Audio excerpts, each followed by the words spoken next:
دوستو جنت اور جہنم یہ دونوں ایسی چیزیں ہیں کہ جن کو دنیا کا بچہ بڑی اچھی طرح سے جانتا ہے،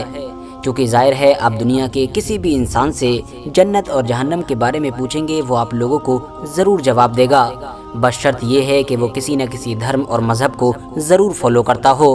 کیونکہ دنیا کے ہر ریلیجن میں کسی نہ کسی طرح سے جنت اور جہنم کا تصور پایا جاتا ہے، یعنی ہر کوئی یہ مانتا ہے کہ ایک انسان کو مرنے کے بعد اپنے کیے ہوئے کاموں کے حساب سے ہی جنت یا پھر جہنم میں جانا پڑے گا۔ بس فرق یہ ہے کہ الگ الگ دھرم اور الگ الگ مذہبوں میں اس کو الگ الگ ناموں سے جانا جاتا ہے اور اس کے بارے میں الگ الگ نظریات رکھے جاتے ہیں۔ مگر دوستو شاید آپ لوگوں نے بھی غور کیا ہوگا کہ جب کبھی بھی ہمارے سامنے جنت کا نام لیا جاتا ہے تو ہمارے دماغ میں دو جنتوں کا خیال آتا ہے، ایک جنت تو وہ کہ جو مرنے کے بعد اچھے کام کرنے والے انسان کو ملے گی، اور ایک وہ کہ جو آج سے ہزاروں سال پہلے ہماری اس دنیا میں ہی ہوا کرتی تھی۔ ہاں دوستو آپ لوگ بالکل صحیح سن رہے ہیں، ہماری اس دنیا میں بھی ایک جنت ہوا کرتی تھی جس کو ہماری دنیا میں ہی رہنے والے ایک بادشاہ کہ جس کو شداد کے نام سے جانا جاتا ہے اس نے بنوایا تھا۔ مگر اب سوال یہی ہے کہ آخر یہ شداد کون تھا، کس دور میں ہوا کرتا تھا، اور آج کے دور کے حساب سے دنیا کے کس علاقے میں اس کا راج ہوا کرتا تھا، اور آخر کس طرح سے یہ جنت جیسی ایک قیمتی چیز ہماری اس دنیا میں ہی بنوانے میں کامیاب ہو گیا تھا۔ یہی ساری چیزیں آج کی اس ویڈیو میں ہم آپ لوگوں کو بتانے والے ہیں، ساتھ ہی ساتھ ہم آپ لوگوں کو یہ بھی بتائیں گے کہ آخر بعد میں شداد نام کے اس بادشاہ کا اور اس کی بنوائی ہوئی جنت کا کیا حل ہوا تھا۔ اتنا ہی نہیں دوستو، آج کی اس ویڈیو میں آپ لوگ یہ بھی جان سکیں گے کہ آخر شداد کی بنوائی ہوئی وہ جنت آج کے دور میں کہاں پر موجود ہے اور کس حال میں موجود ہے، کیونکہ آپ کو جان کر شاید حیرانی ہوگی کہ ابھی کچھ سال پہلے ہی ہماری دنیا کے ایکسپرٹس شداد کی بنوائی ہوئی اس جنت کو ڈھونڈ چکے ہیں۔ تو چلیے آج کی ہمارے اس ویڈیو میں بنے رہیے، کیونکہ آج کی یہ ویڈیو حد سے زیادہ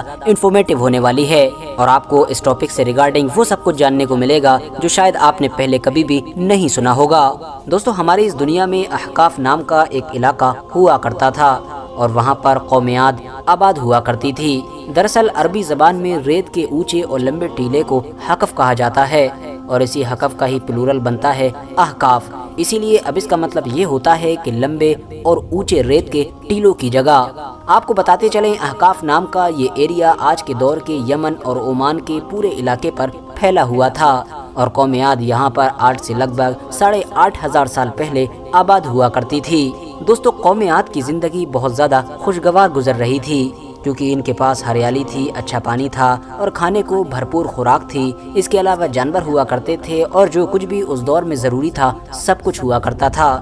مگر آسانی کے ساتھ ملنے والے ان بے شمار نعمتوں نے ان کو دھیرے دھیرے نافرمان بنا دیا اور یہ لوگ اب اپنے صحیح راستے سے ہٹ کر غلط راستے کی طرف جانے لگے، جس کی وجہ سے اب دستور کے مطابق ان لوگوں کو سیدھا راستہ دکھانے کے لیے ایک پیغمبر بھیجے گئے جن کا نام حضرت ہود ہوا کرتا تھا۔ ہود علیہ السلام نے ان لوگوں کو بار بار بہت زیادہ سمجھانے کی کوشش کی، مگر ان لوگوں نے حضرت ہود علیہ السلام کی ایک بات نہ سنی، بلکہ وہ تو ان کی الٹی مذاق بنایا کرتے تھے۔ دوستو اسی دور میں ہی اس پوری قوم کا ایک بادشاہ ہوا کرتا تھا کہ جس کا نام شداد ہوا کرتا تھا۔ دراصل شداد کا ایک بڑا بھائی اور بھی ہوا کرتا تھا جس کا نام شدید بتایا گیا ہے۔ پہلے وہی اس سلطنت کا حکمران ہوا کرتا تھا، مگر اس کی موت کے بعد اس سلطنت کو شداد نے سنبھال لیا تھا۔ شداد کی حکومت یمن اور عمان کے علاقے سے لے کر عراق تک کے ایک بڑے علاقے پر پھیلی ہوئی تھی، جبکہ کچھ ہسٹوریکل ایویڈنسز اس بات کی طرف بھی اشارہ کرتے ہیں کہ اس کی سلطنت عراق سے بھی آگے تک یعنی ایران تک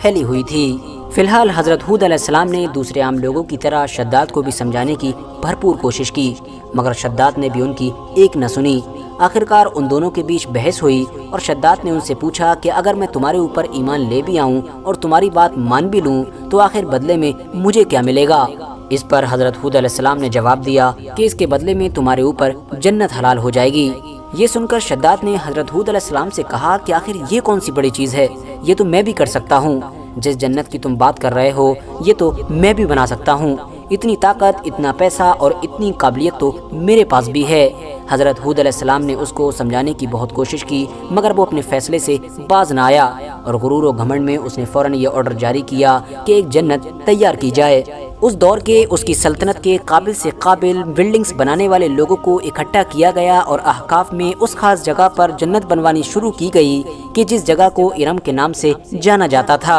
اتہاسکار لکھتے ہیں کہ شداد نے جنت بنانے کا یہ فیصلہ کرتے ہی اپنی سلطنت کے الگ الگ علاقوں میں بیٹھے ہوئے گورنروں کو بھی یہ آرڈر دے دیا تھا کہ وہ اپنے علاقے کا سارا سونا چاندی فوراً سواریوں پر بھروا کر میرے اس علاقے میں بھیجنا شروع کریں کہ جہاں پر جنت بن رہی ہے۔ سب سے پہلے بنیادیں کھودنا شروع کی گئیں اور یہ بنیادیں اتنی گہری کھودی گئی تھیں کہ پانی کے لیول تک پہنچ گئی تھیں۔ اس کے بعد ان بنیادوں کو سنگ سلیمانی کے ذریعے سے بھر دیا گیا تھا۔ جب یہ بنیادیں اچھی طرح سے زمین کے لیول تک تیار ہو گئیں تو اس کے بعد ان کے اوپر سونے اور چاندی کی اینٹوں کے ذریعے سے دیواریں کھڑی کی گئیں اور ان دیواروں کی لمبائی لگ بھگ 100 گز رکھی گئی تھی۔ صبح میں جب سورج نکلا کرتا تھا اور اپنی روشنی ان دیواروں پر ڈالا کرتا تھا تو کسی بھی انسان کے لیے اپنی نظریں ان دیواروں پر جمائے رکھنا مشکل ہوتا تھا، اور اسی طرح سے ہی اس جنت کی چاروں دیواریں کمپلیٹ کی گئی تھیں۔ اس کے بعد ان 4 دیواروں کے اندر لگ بھگ 1000 کے قریب محل بنوائے گئے اور ہر محل 1000 پلر کے ذریعے سے بنایا گیا تھا،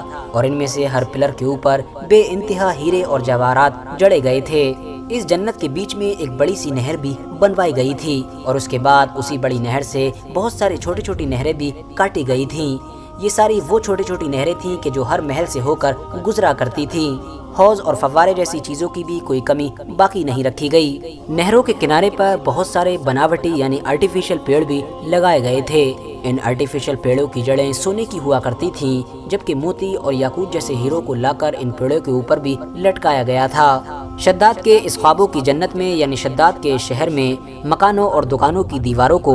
مشک و زعفران اور عنبر و گلاب کے ذریعے سے معطر کیا گیا تھا۔ ایون یاقوت اور مرجان کی مدد سے آرٹیفیشل یعنی نقلی پرندے بنا کر چاندی کی اینٹوں سے بنی ہوئی دیوار پر بھی رکھ دیے گئے تھے، جو دیکھنے میں حد سے زیادہ خوبصورت لگا کرتے تھے۔ شہر کی تعمیر مکمل ہوتے ہی یہ آرڈر جاری کیا گیا کہ سب جگہ پر ریشم کی قالینیں بچھا دی جائیں، اور شہر کے اندر یعنی بنائی ہوئی جنت کے اندر جو نہریں موجود تھیں ان میں سے کسی کے اندر تو میٹھا پانی، کسی میں دودھ، تو کسی میں شہد، تو کسی میں شراب ڈالی گئی۔ دوستو، شداد کی یہ جنت لگ بھگ اگلے 12 سالوں کے اندر بن کر تیار ہو گئی تھی، اور تیار ہوتے ہی شداد نے فوراً اپنے سبھی دولت مند وزیروں کو اور دوسرے گورنروں اور حکمرانوں کو یہ آرڈر دیا تھا کہ وہ سبھی اس شہر میں آ کر آباد ہو جائیں، کیونکہ ان کو یہاں پر وہ سب کچھ ملے گا کہ جس کے بارے میں انہوں نے کبھی بھی سوچا بھی نہیں ہوگا۔ اس کے بعد وہ خود بھی اپنے پورے لشکر کے ساتھ یعنی اپنی پوری ٹیم کے ساتھ گھوڑوں پر سوار ہو کر اپنی بنائی ہوئی اس نئے جنت کی طرف نکل پڑا، تاکہ پہلی بار وہ اپنی بنائی ہوئی اس خوبصورت جنت میں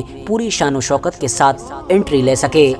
جب وہ اس جنت کی طرف سفر طے کر رہا تھا تو اس کے ساتھ بہت سارے عالم اور ہدایت کرنے والے لوگ بھی تھے، اور وہ راستہ بھر بار بار ان لوگوں کا مذاق بھی بنا رہا تھا اور ان سے کہہ رہا تھا کہ کیا تم لوگ ابھی تک مجھے ایسی جنت کے لیے پریشان کیا کرتے تھے اور ایسی جنت کے لالچ میں ہی دوسرے خدا کے سامنے جھکنے کے لیے کہا کرتے تھے کہ جس جنت کو تو میں خود دنیا میں ہی بنا چکا ہوں، اور اب تم لوگوں کو بھی میری شان و شوکت اور طاقت کا اندازہ ہو چکا ہوگا۔ RH نیٹ ورک کے نالجبل فرینڈز، یہ وہ دور ہوا کرتا تھا کہ جب دنیا کے انسانوں کی عمریں بہت زیادہ لمبی ہوا کرتی تھیں۔ خود حضرت نوح علیہ السلام کی عمر بھی 900 سال ہوئی تھی، اسی لیے اس کو بھی بہت سارے قابل اور سمجھدار لوگوں کی طرف سے یہ مشورہ دیا گیا تھا کہ تم بھی ہو نہ ہو بہت لمبی عمر پاؤ گے، اور ابھی تو تم کو اس دنیا میں بہت زندہ رہنا ہے۔ بس اسی امید کے ساتھ یہ اپنی جنت کی طرف بڑھ رہا تھا کہ اپنی موت سے پہلے کا ایک لمبا دور اب یہ اسی شہر میں کاٹے گا۔ یہ جیسے ہی شہر کے قریب پہنچا تو شہر کے سارے لوگ پہلے ہی اس کے استقبال کے لیے شہر سے باہر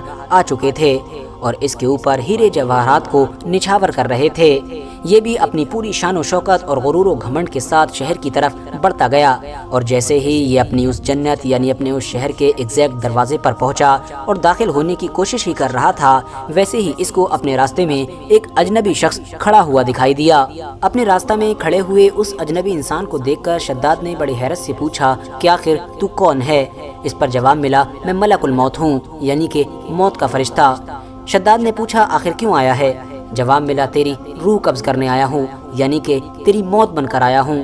اس پر شداد نے کہا کہ کم سے کم مجھے اتنی مہلت دی جائے کہ میں اپنی بنائی ہوئی اس قیمتی جنت کو دیکھ سکوں۔ اس پر جواب ملا کہ اس بات کی خدا کی طرف سے مہلت نہیں ہے، لہٰذا اس کے فوراً بعد شداد کی روح قبض کر لی گئی۔ لہٰذا جس وقت شداد کی موت آئی تھی اس وقت اس کا ایک پاؤں رکاب میں تھا جبکہ دوسرا ہوا میں ہی تھا، یعنی وہ اپنے گھوڑے سے ٹھیک طرح سے ابھی اتر بھی نہیں پایا تھا اور اپنا قدم اپنی جنت کی چوکھٹ پر رکھ بھی نہیں پایا تھا، اور اس سے پہلے ہی وہ ہمیشہ ہمیشہ کے لیے اس دنیا سے چلا گیا تھا۔ اس کے بعد مشہور فرشتے یعنی حضرت جبرائیل علیہ السلام نے ایک ایسی ہولناک چیخ ماری کہ جس کے نتیجے میں یہ عالی شان شہر اپنی پوری شان و شوکت اور سونے چاندی ہر چیز کے ساتھ ریت کے ریگستانوں میں اور مٹی میں اس طرح سے مل گیا کہ مانو یہاں پر کوئی ایسا شہر ہوا ہی نہیں کرتا تھا۔ دوستو اس کے بعد دھیرے دھیرے وقت گزرتا گیا، دن مہینے میں بدلے، مہینے سال میں بدلے اور سال صدیوں میں بدل گئے اور پھر صدیاں ہزار سال میں بدل گئیں، اور پھر ایک دور ایسا آ گیا کہ جب نہ تو اس کی جنت کے بارے میں ہماری دنیا کا کوئی انسان جانتا تھا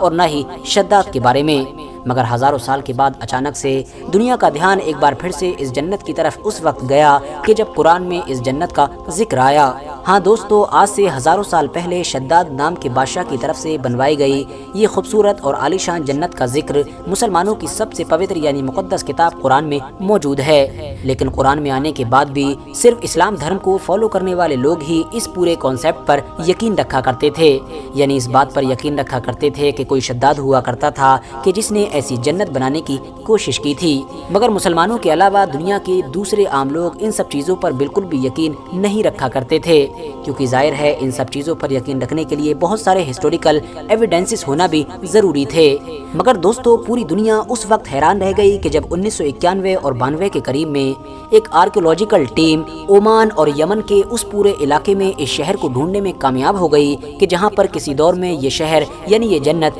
بنائی گئی تھی۔ آپ کو بتاتا چلوں کہ آپ لوگ بھی اس شہر کے بارے میں Google per Iram of the pillars یا سٹی آف دا پلرز لکھ کر پوری طرح سے سب کچھ پڑھ سکتے ہیں، کیونکہ دوستو جیسا کہ میں آپ لوگوں کو پہلے بھی بتا چکا ہوں کہ شداد کی بنائی ہوئی اس جنت میں زیادہ سے زیادہ پلرز کا استعمال کیا گیا تھا، کیونکہ قوم عاد کے جو لوگ ہوا کرتے تھے وہ حد سے زیادہ طاقتور اور لمبے چوڑے ہوا کرتے تھے اور وہ پلر بنانے میں ماہر سمجھے جاتے تھے۔ اس کے علاوہ قرآن میں بھی اس شہر کا ذکر ارم ذات العماد کہتے ہوئے ہی کیا گیا ہے۔ فی الحال دوستو آج کی اپنی ویڈیو کو ہم یہیں پر ختم کرتے ہیں۔ ویڈیو پسند آنے پر نہ صرف ویڈیو کو لائک کریں بلکہ اپنے فرینڈز کے ساتھ بھی ضرور شیئر کریں، اور اسی طرح کی نالجیبل اور ہسٹوریکل ویڈیوز ہمیشہ دیکھنے کے لیے ہمارے اس چینل کو سبسکرائب کر کے ساتھ ہی میں بیل آئیکن کو بھی پریس کر دیں۔